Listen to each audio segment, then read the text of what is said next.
Hey y'all, welcome or welcome back to Chocolate Covered Pages. I'm Kiona. So in today's video, we are going to talk about some fantasy books by Black authors. So let's get into it.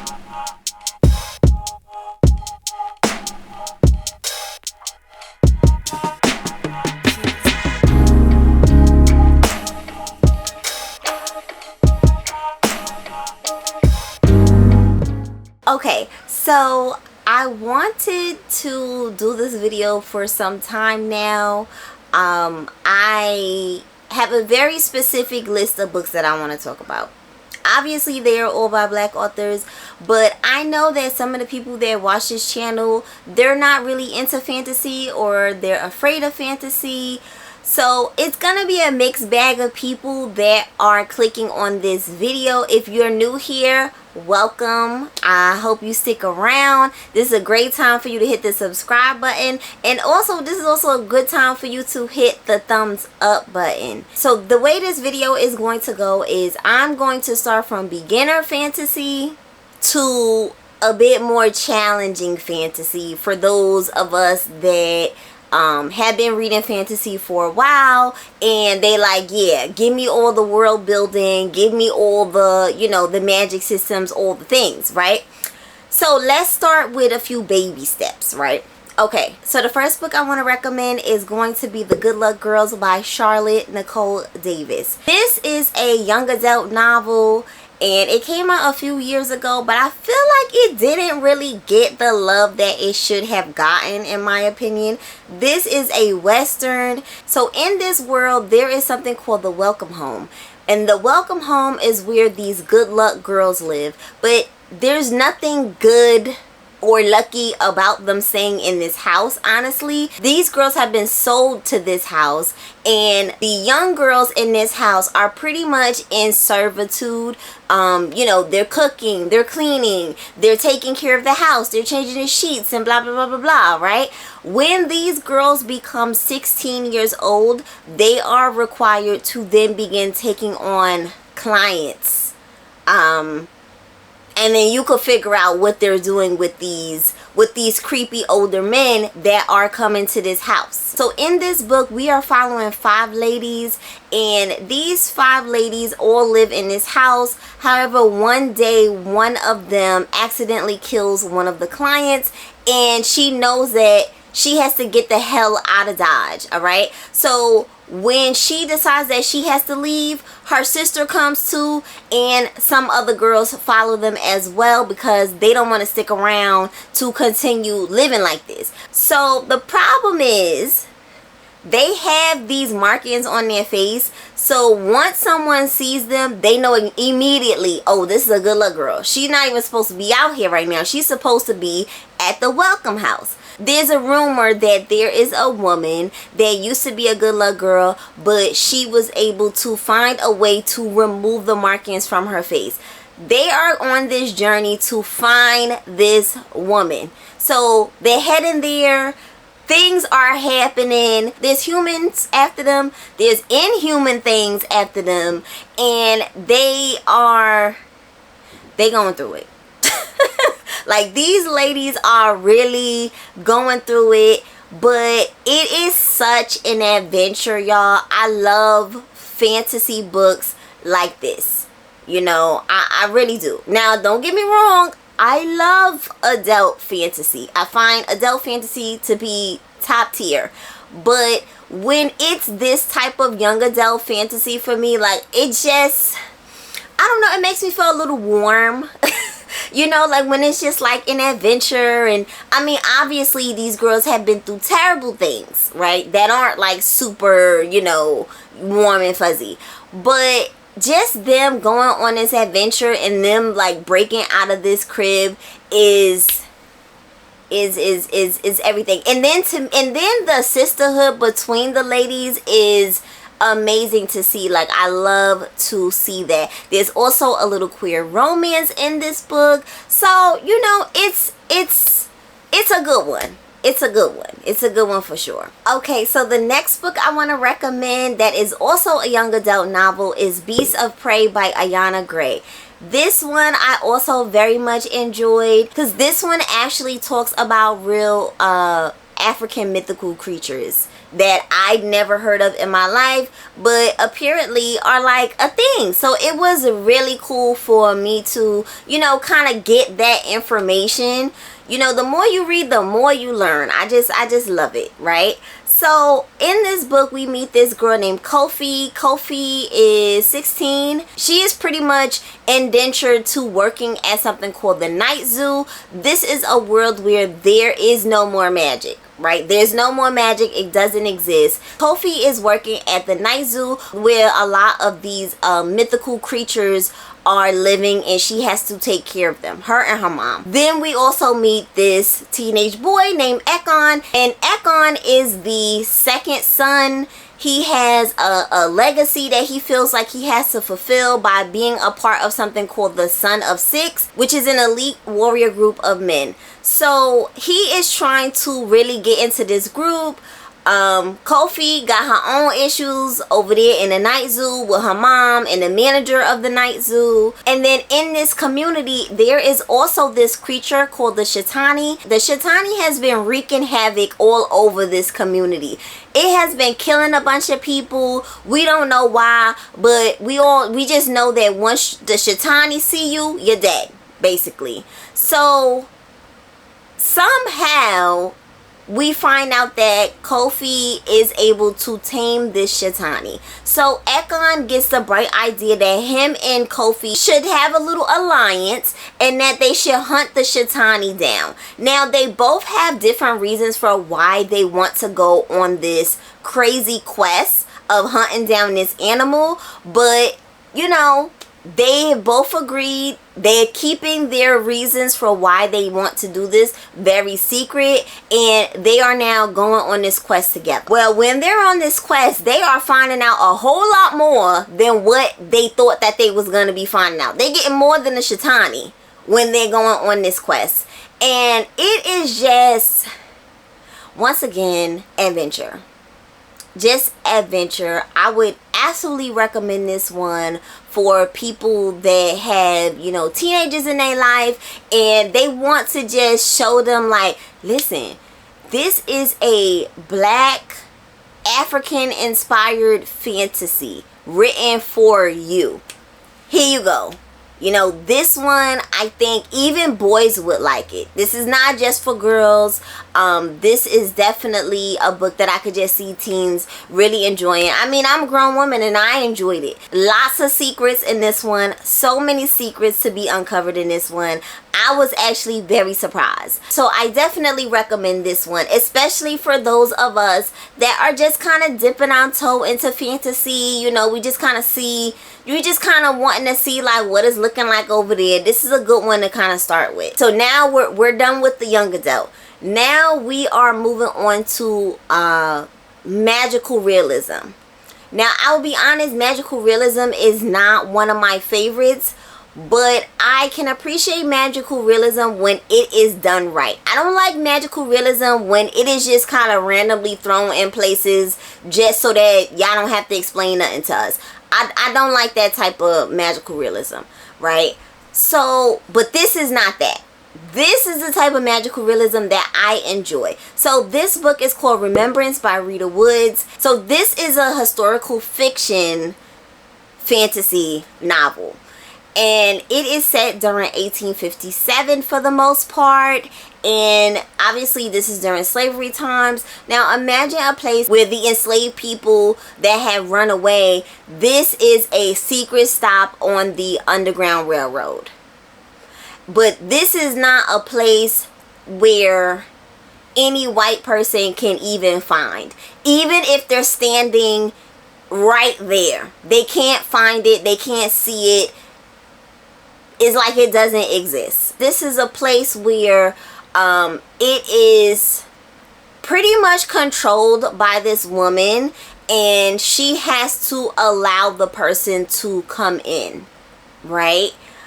This is a thriving black community of enslaved people, and they are thriving here. They're making families here. I mean, just reading that part alone was just exciting to me. Absolutely exciting to me, because nothing excited me more than an overseer trying to chase down an enslaved person and then they poof disappear. But they're actually in the place, they're in the town, but that guy he don't even know where they at. He can't hear them, he can't see them, nothing. It's like they disappeared. Imagine how stumped they were. So that's my brand of magical realism. That you know. So I definitely enjoyed this one. It was very different. I love a unique storyline. This is another one that is great for people that are just kind of just dipping their toe in, because it doesn't get too crazy with the fantasy at all. Like, it's just, you know, most of it is the magic surrounding this community. Okay, so now we're gonna head over to urban fantasy, and urban fantasy is just where it is pretty much in our world, but there are kind of like, you know, fantastical elements. This is also, you know, in the paranormal kind of realm as well. So this one is a little bit of a mixed bag. So the next book I want to talk about is My Soul to Keep by Tananarive. And honestly, this book is the one that solidified for me that she is one of my favorite authors, because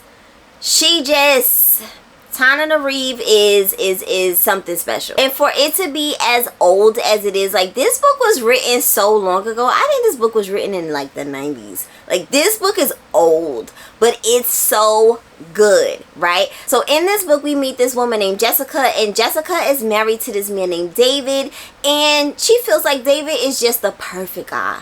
He is a great husband, he's a great father to their daughter, like, he's just so great, right? But she is still feeling like, okay, something's a little bit off with him, and I can't put my finger on it, right? Well, David has a secret. David has been alive for 400 years, okay? So 400 years ago, David and a few members of an Ethiopian sect decided that they wanted to trade in their humanity to be immortal. So this man has really been around the world in okay, for like a while, okay? You know, he has finally settled in with Jessica. He loves the hell out of Jessica. He loves their daughter. Like, he is loving life right now, you know? And I love in this book how Tananarive doesn't just lazily say, oh, he's been around for 400 years and, you know, this is his life now, and then that's it. She goes back in time and showing us glimpses of him in random years in the past. That is what I like. You know, show us what life was looking like for this man through slavery, through, you know, Jim Crow. Like, show us all these things. Show us where he was living. You know, I love that part of this book. Absolutely love that part of this book. So basically, these immortals, they have decided, you know what?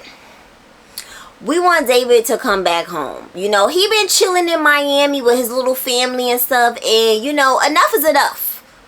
We've seen enough. You done playing house. I want you to come back home to the brothers. Well, David does not want to leave his family at all. He does not want to leave his family. First of all, the fact that David exists is a huge secret. And these immortal brothers, they are not playing around about keeping this secret a secret. They do not want anyone to know that they exist, right? So David has been doing, anytime somebody even appears to maybe get a little bit closer to finding out David's secret, they gotta go. Like Like, David is not playing any games. They have to go. Anybody that's even looking at him too closely, off him. He's done. Okay? And David comes up with what he thinks is the perfect plan to keep his family and to basically satisfy his immortal brothers. I mean, I'm not going to say how this ends up, but I will say is that the end of this book is explosive. Like, it is explosive. Like I could not have come up with this. And usually I'm the type of person where I'm always thinking ahead of the books that I'm reading. Like, I'm always trying to predict, okay, so he's probably going to do this. But then if he does this, then, like, I'm always looking ahead. And when I tell you, I was so surprised. I was just like, yo, Tananarive is like the GOAT. Like, she is so good at what she does, and she is excellent at storytelling, honestly. Now we're getting into, you know, fantasy. And we're getting into fantasy with this one. This one is a bit more challenging, I would say, to pick up this one if you have been reading fantasy for a little while, especially adult fantasy. So this next one is going to be Black Sun by Rebecca Roanhorse. And again, I absolutely loved this book. I love the cover. There are 3 books in this series, and the series is called Between the Earth and Sky. The 3rd book just came out, which I haven't read. I've actually only read the 1st one, but I am definitely planning to get to book 2 and book 3 because I just got book 3 in the mail, and it's absolutely gorgeous. So I'm gonna read the synopsis for this one because I really cannot do this summary justice on my own. I need to read like exactly what it says, but I'm gonna keep it short. So this book is inspired by the civilizations of the pre-Columbian Americas, and let me just read the synopsis. Okay. In the holy city of Tova, the winter solstice is usually a time for celebration and renewal, but this year it coincides with a solar eclipse, a rare celestial event prescribed by the sun priest as an unbalancing of the world. Meanwhile, a ship launches from a distant city bound for Tova and set to arrive on the solstice. The captain of the ship, Zyla, is a disgraced teak whose song can calm the waters around her as easily as it can warp a man's mind. Her ship carries 1 passenger. Described as harmless, the passenger Serapio is a young man, blind, scarred, and cloaked in destiny. As Zyla well knows, when a man is described as harmless, he usually ends up being a villain. This book was highly unexpected. Like, highly unexpected. It's my favorite kind of fantasy when I have no idea where this book is going. Like, I'm just literally just drag me along. Just let me just close my eyes and just drag me along through the story, because I was like, wait, what is a sun priest? And not a whole lot. Like, it's not super info dumpy. Not a whole lot gets explained to you at the beginning of this book. Like, you just have to just go with it. Trust it and just go with it, right? Because we have 3 POVs. We are following Zyla, who is the woman that is a teak that can control the waters. So she does a lot of steering of ships, which is where Serapio is on her ship. And we also get Serapio's point of view, who is blind. He has a destiny. The beginning of this book is wild, with Serapio's chapter starting the book off. And it's just like, wait, did that just happen? Like, Rebecca starts this book off with a very shocking scene, okay? And we also get the point of view of the sun priest. Now, I will be honest, the chapters with the sun priest were among my least favorite in the beginning, because I just kept thinking, why do we need her? Why do we need her in here? Because I just wanted to read, you know, Zyla and Serapio.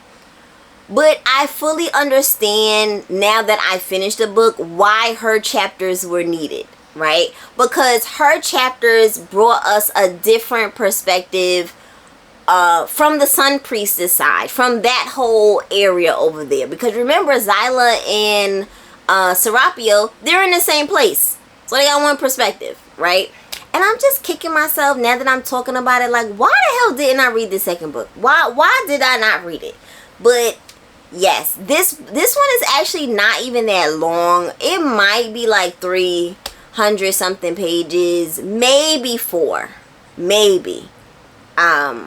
You know, usually fantasy books are quite long, but this one is actually not that bad. But again, you know, the reason why I would put this in a more challenging category is because there is a lot of information to learn in this book, and that is one of the things that I think a lot of people shy away from when picking up fantasy, is that it's so much information. You got to learn the language, you got to learn a lot of terms, you got to learn what this world is about, what's the magic system, all of these things. And it's like, do I need to write notes? Yes, you do sometimes have to write notes. But for me, fantasy, like good fantasy, it just be so worth it. Like, it just be so worth it, because you're getting a story, and sometimes the story is mixed with, you know, it's inspired by something that really happened in the past. Like, it just be so dope. Alright, so the next one I want to talk about is absolutely one of my favorite black fantasy novels, and that is going to be The Rage of Dragons by Evan Winter. I did also read book 2 in this series called The Fires of Vengeance. Finally read it this year, and again, you know, Evan Winter is just, he's just good. He's just so good. I don't know when book 3 is coming out. I think it's called Lord of Demons. I don't know when book 3 is coming out. I don't even know if Evan know when book 3 is coming out. Like, there's been rumors that book 3 was supposed to come out in like 2021. I mean, I don't even know at this point. You know, I don't even know. That's also part of the reason why it took me so long to finally read book 2, because I hate when I'm just waiting for, you know. So just know going into this one that the series is not finished. Alright, so let me tell you about this world. It is African inspired. These are the Amehi people, and they know nothing but war. These people have been fighting all their lives. Okay, their whole community is, everything evolves around the war, the constant wars, right?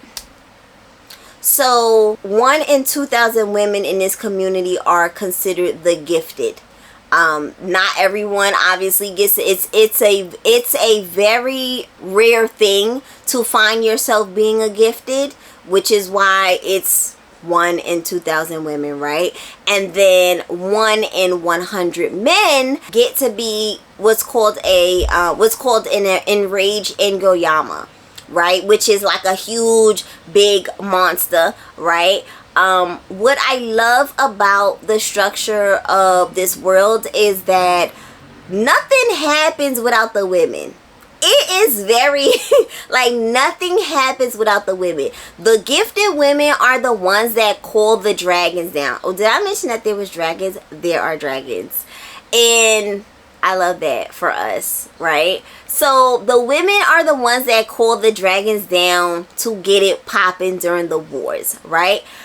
But the women are also the ones that enrage the men to become the Ngoyamas. What would they do without the women in this war? Nothing. Nothing.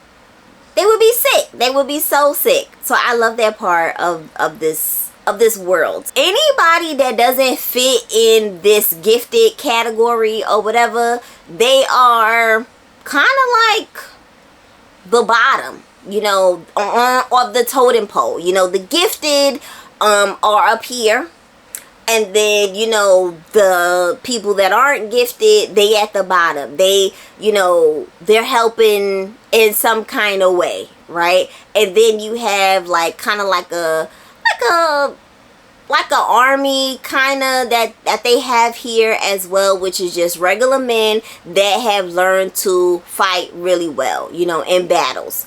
So Tao is supposed to, you know, go for trials to be a part of this whole, you know, the regular men fighting thing. But Tao was like, you know what, I don't want to do that. I don't want to fight.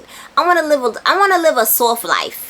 That's what Tao is saying. He wants to live a soft life, get himself a wife, get, you know, pop out a few babies, have a little land, right? This is what Tao is thinking. And he's like, all right, so what I'm going to do is I am going to get myself injured. And then I'll be free and clear to live this quiet life. Well, that does not happen, okay? Tao, someone very close to Tao ends up being murdered. And when that happens, Tao absolutely loses it. And he's like, yo, I need to be the best swordsman out there. I want to be the best. And I need to learn to be the best. And when I become the best, I'm coming for these 3 people that had a hand in this person being murdered. I need to avenge them. Right? He is on a, like, this book is basically Tao being on a warpath. This series is basically Tao being on a complete warpath to getting these people back for having a part in this person dying. I don't blame him, right? I don't blame him. First of all, I love me a vengeance story. I love vengeance stories. They're so good. They're so good because I'm always like, is he gonna get him?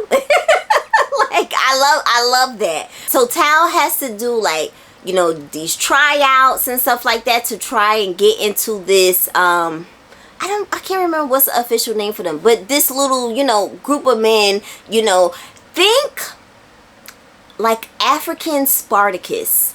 You know, did you ever see that show Spartacus? I used to love Spartacus because first of all, I love books and movies where someone is kind of trash at fighting and then they just keep getting better and better and they just go hard. They just go hard until they just keep getting better and better, and then next thing you know, they tearing everybody up.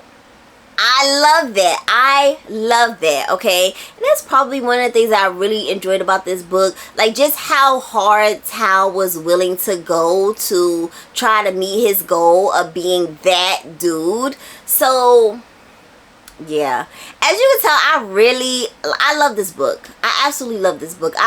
Anytime someone asks me for fantasy recommendations, this is the first one that I mentioned for sure. I must say that at the end of this book, like when I finished this book, I cried. I cried. And it wasn't so much as, oh, I cried because the ending was so sad. I cried because I was just so proud. I don't know this man Evan Winter at all, but like I was just so proud as a reader, you know, as a reader of fantasy, because I knew that this, like, I just felt like we got one. If that makes sense. We got one. Like, I just kept feeling like, yes, you know, it was solid. Like, nobody could even hate on this book. Like, I don't see that many bad reviews on this book. Even from people you could tell they don't want to like it, but they gotta mess with it because it's so good. Like, it is super solid. The world building is like up there. You know, Evan Winter just created his own thing, and I absolutely loved it. It's just, I can't say enough good things about it, seriously. And let me also mention that one of my favorite audiobook narrators ate down on this audiobook, Prentice Onayemi. He is just, he's so good. He's so good on this. He's on book 1 and 2, of course, because he is this series. His voice is this series, honestly. Like, no one could do it like him. So his you know, his narration definitely does add to all of the feelings, all of the things that's going on in this book. Alright, so the next book I want to talk about is going to be the most challenging on this list, At least for me, this book was extremely challenging.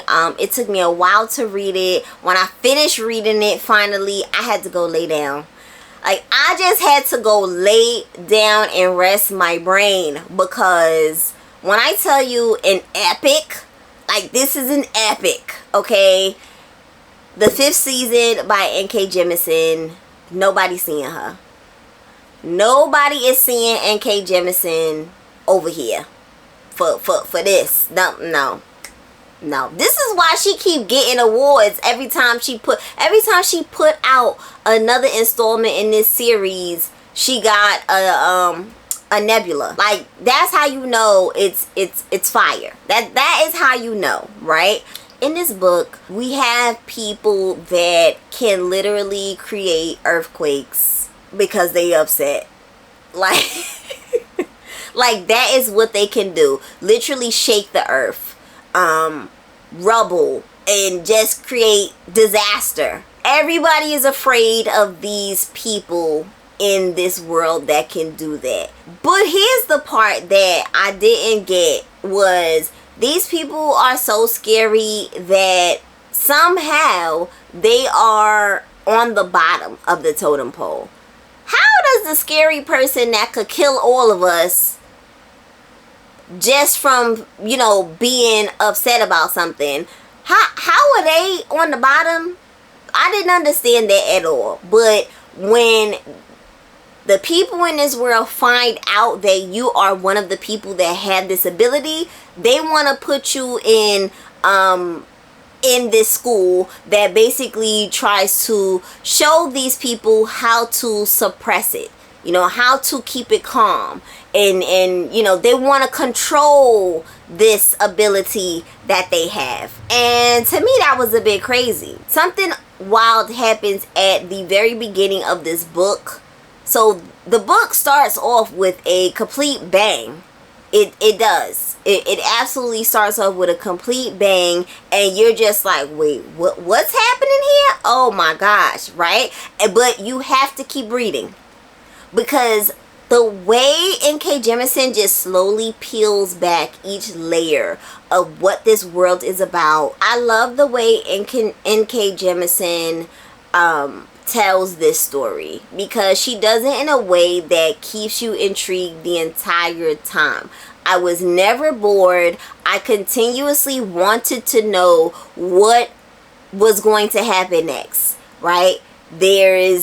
It's also, again, if I didn't mention it, it's very adult. There's definitely sex in this, and it's just so well done. The way she does it,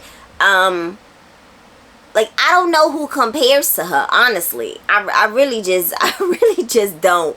But this one I could see being very, like, daunting for some people. I would definitely recommend this one if you have been reading fantasy for a while, like a long while, right? Because a lot is not told to you, and you just have to just go with it. So honestly, if you have not read the brilliance that is NK Jemisen, what are you waiting for? You know, I know it could be a little bit, you know, scary, but trust me, when you get into it, you're going to be happy that you did. Okay, so that is going to be the end of this video. I hope you have enjoyed it. I hope you have found some new fantasy recommendations, whether you are very much new to fantasy or you've been reading it for a while.